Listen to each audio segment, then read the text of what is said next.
You say it is the good cause which sanctifies every war? I say to you, it is the good war which hallows every cause. Nietzsche is saying that we should not wait until we achieve our end goal in life to feel happy. He says it is the good war which sanctifies every cause.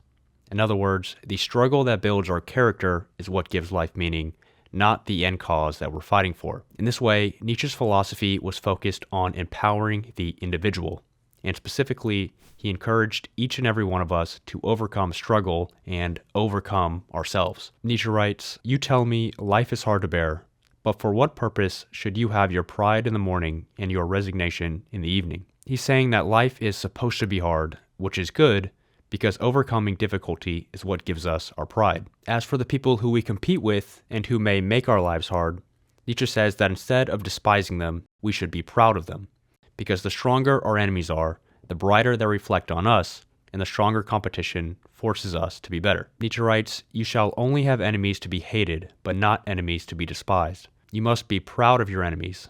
Then the successes of your enemies are also your successes." In a nutshell, embracing and overcoming life is Nietzsche's philosophy.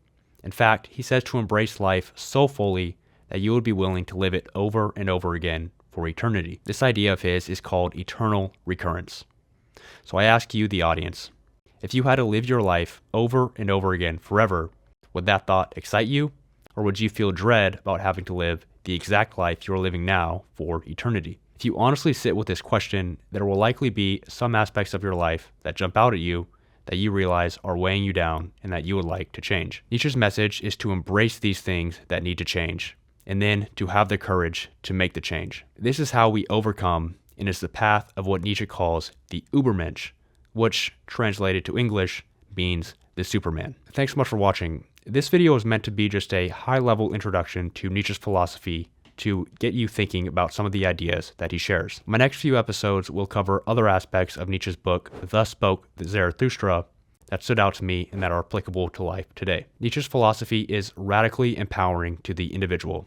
And if you're interested in learning more, then subscribe to follow along, and I hope to see you in the next episode.